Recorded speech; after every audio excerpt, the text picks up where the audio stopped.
Bismillahirrahmanirrahim. Assalamualaikum warahmatullahi wabarakatuh. Alhamdulillahi wa kafa wassalatu wassalamu ala rasulihil mustafa wa ala alihi wa sahbihi wa man iktafa amma ba'd. Jamaah salat Jumat Masjid Manarul Ilmi rahimani wa rahimakumullah. Hari ini kita akan memasuki bab baru yang dibawakan oleh Imam Bukhari dalam kitab beliau Al-Adabul Mufrad. Kali ini adalah bab nomor 52 di halaman 118 yang berjudul Birrul Abi Liwaladihi. Bab tentang kewajiban orang tua untuk berbakti kepada anaknya. Seperti yang berkali-kali kita sampaikan, bahwa yang wajib berbakti bukan hanya anak kepada orang tuanya, tapi juga orang tua kepada anaknya. Seperti apa cara orang tua berbakti kepada anaknya? Mari kita dengarkan apa yang disampaikan oleh Ibnu Umar radhiyallahu anhuma dalam athar nomor 94. An Ibnu Umar radhiyallahu anhuma qaal, Ibnu Umar berkata, innama sammahumullahu abrara, calon-calon penghuni surga di dalam Al-Quran dinamai abrar. Napa? Abrar. Jadi di dalam Al-Quran di beberapa ayat Allah subhanahu wa ta'ala menjuluki penghuni surga dengan abrar. Contoh misalnya dalam surat Al-Infitar ayat 13. Surat apa? Al-Infitar ayat 13, Allah azza wa jalla berfirman, innal abrara lafi na'im. Sesungguhnya abrar akan masuk ke dalam surga. Kenapa Allah menamai calon penghuni surga dengan abrar? Ini yang akan dijelaskan oleh Ibnu Umar. Ya. Abrar adalah jamak dari bar, orang yang berbakti. Siapa itu orang yang berbakti? Kata beliau, li'annahum barrul aba'a wal abna'. Kenapa mereka dinamakan abrar? Karena mereka sosok yang berbakti kepada orang tua dan berbakti kepada anak. Jadi orang bisa masuk surga bukan hanya dengan sholat. Orang bisa masuk surga bukan hanya dengan puasa. Orang masuk surga bukan hanya dengan haji, tapi dia harus berbakti ke atas dan ke bawah.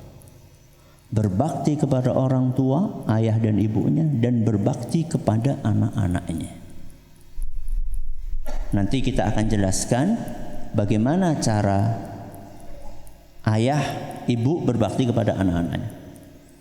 Kalau bagaimana anak berbakti kepada ayah dan ibunya, ini sudah kita bahas dalam berbagai bab di awal kitab ini. Panjang kita membahas tentang anak berbakti kepada orang tua. Sekarang gantian bagaimana orang tua berbakti kepadanya. Kemudian beliau melanjutkan, kama anna liwalidika 'alaika haqqan kadzalika liwaladika 'alaika haqqan.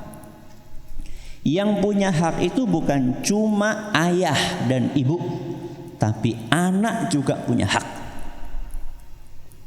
Sebagaimana anak yang tidak menunaikan hak orang tuanya dianggap durhaka, begitu pula orang tua yang tidak menunaikan hak anaknya juga dianggap durhaka. Saya ulangi. Sebagaimana anak yang tidak menunaikan hak orang tuanya dianggap durhaka, begitu pula orang tua yang tidak menunaikan hak anaknya dianggap durhaka. Durhaka itu bukan cuma anak kepada orang tua, juga orang tua kepada anak bisa dianggap durhaka. Kapan? Ketika dia tidak menunaikan hak anak tersebut. Apa haknya anak? Satu, ngajari orang tua. Kewajiban orang tua kepada anak, haknya anak atas orang tuanya, ngajari hal-hal yang fardu ain. Satu, ngajari anak hal-hal yang fardu ain.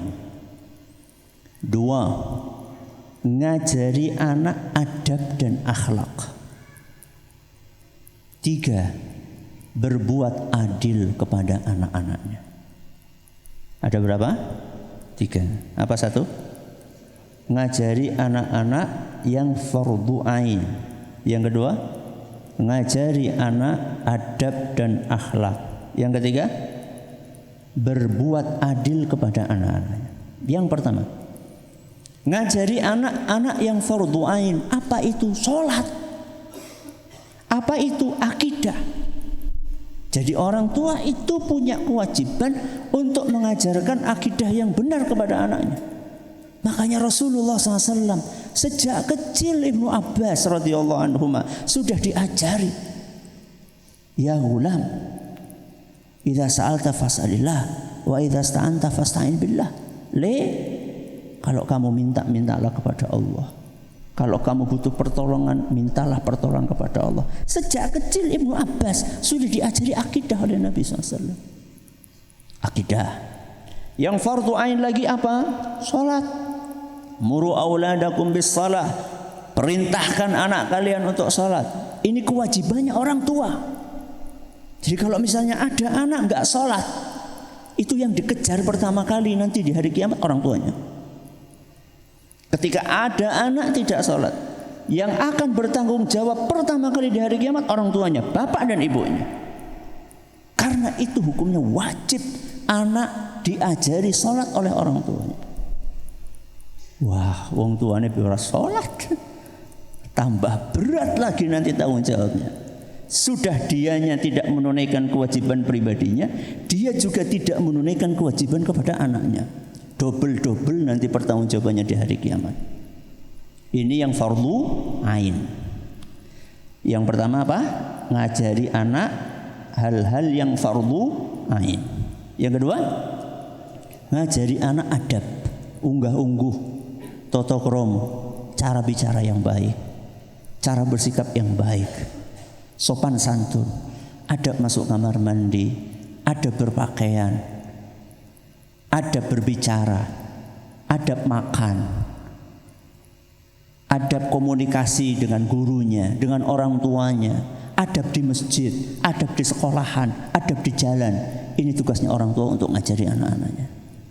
Jangan dibiarkan bawa anak ke masjid lari ke sana kemari, ramane mbono ngendi. Enggak boleh.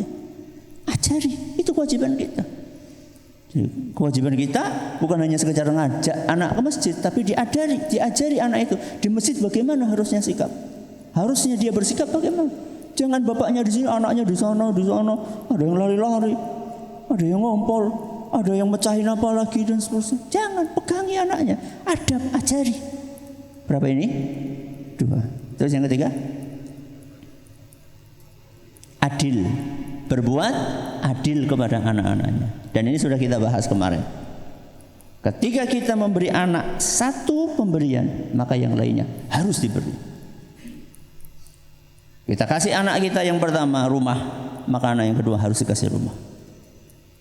Kita kasih anak yang ketiga tanah, maka juga anak yang lainnya harus dikasih tanah. Tidak boleh yang ini dikasih, yang itu enggak dikasih. Makanya kemarin Nabi SAW ketika disuruh jadi saksi, ya sama siapa? Nu'man Bashir, bapaknya Nu'man. Ya, bapaknya Nu'man datang menghadap kepada Nabi SAW, wahai Rasul, kamu jadi saksi ya. Ini anakku Nu'man ini aku mau kasih. Enggak disebutkan di situ, mungkin tanah, mungkin rumah. Nabi SAW tanya, anak-anakmu yang lain dikasih enggak? Enggak wahai Nabi, enggak mau aku jadi saksi. Enggak mau Nabi SAW. Jadi saksi yang dikasih cuma satu, yang lainnya enggak dikasih. Enggak. Maka kemudian Nabi SAW mengatakan, Kamu apa nggak pengen anak-anakmu semuanya berbakti kepadamu? Apa kamu pengennya cuma Nu'man aja yang berbakti? Ya enggak wahai Nabi. Aku pengen anak 1 sampai 5 semuanya apa? Berbakti. Ya kalau kayak gitu dikasih semuanya. Kamu pengen semuanya berbakti tapi yang dikasih cuma 1, itu nggak adil namanya. 5 anak kamu pengen semuanya berbakti, 5 anak kasih semuanya. Jangan pilih-pilih, yang 1 dikasih, yang 1 nggak dikasih. Begitu bakti kamu tuntut semuanya untuk berbakti, itu nggak adil. Ini yang ketiga. Ketiga-tiga ini tidak ditunaikan, berarti orang tua tidak berbakti kepada anaknya. Mudah-mudahan masih ada kesempatan bagi kita yang belum berbakti kepada anaknya untuk berbakti kepada anaknya sebaik-baiknya. Kita akhiri dengan doa kafaratul majlis. Subhanakallahumma wa bihamdika asyhadu an la ilaha illa anta astaghfiruka wa atubu ilaik. Assalamualaikum warahmatullahi wabarakatuh.